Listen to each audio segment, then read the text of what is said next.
என்னுடைய 5 வயதில் என் அப்பத்தா காணாமல் போய்விட்டார். அவர் சொன்ன 3 கதைகள் நினைவுக்கு வருகிறது. நீங்களும் கவனமாக கேளுங்கள். முதல் கதை மகாபாரதத்தில் வரும் ஒன்று. ககுத்மி மன்னன் தனது மகளுக்காக ஒரு நல்ல வரனை தேடி பிரம்மலோகத்துக்கு செல்கிறார். அங்கே பிரம்மனை சந்தித்து சில வினாடி பேசுகிறார். ஆனால் பூமிக்கு திரும்பிய போது ஆயிரக்கணக்கான ஆண்டுகள் கடந்து போயிருந்தது. இப்போது அவர் காணும் பூமி முன்பு அறிந்த உலகல்ல. புதிய மனிதர்கள், புதிய சட்டங்கள், புதிய விதிமுறைகள். இதுதான் பின்னாளில் ஐன்ஸ்டீன் சொன்ன டைம் டைலேஷன். நாம் பூமியை விட்டு வேறொரு அண்டத்திற்கு பயணித்தால் காலம் வேறுபடும். திரும்பி வரும்போது நம்முடைய பேத்திகளின் பேத்திகளை பார்க்க நேரிடலாம். ஒருவேளை என் அப்பத்தாவும் இப்படி திரும்பி வரலாம் எனக்காக கதை சொல்ல. ஏனென்றால் எப்போதும் அவள் இன்ட்ரெஸ்டிங்கான ஸ்டோரி டெல்லர்.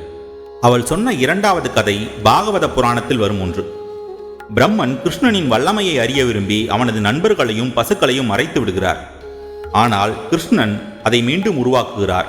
அதுவும் எண்ணற்ற நண்பர்கள், எண்ணற்ற பசுக்கள், எண்ணற்ற பிரம்மாக்கள், ஒரே நேரத்தில் ஒரே இடத்தில். இந்த கதைதான் பேரலல் யூனிவர்ஸ். நாம் வாழும் பூமியைப் போலவே வேறு ஒரு அண்டத்தில் நம்மை போன்றவர்கள் வாழ்ந்து கொண்டிருக்கலாம். இப்போது என் அப்பத்தா எந்த யூனிவர்ஸில் எந்த கதையை யாருக்கு சொல்லிக் கொண்டிருக்கிறாள் என்று நினைத்து பார்க்கிறேன்.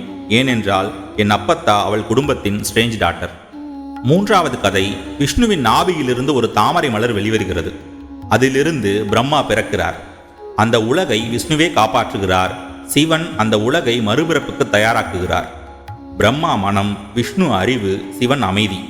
ஒவ்வொரு மனிதருக்கும் ஒவ்வொரு பிரபஞ்சத்திற்கும் மனது வேறு வேறாக இருக்கிறது.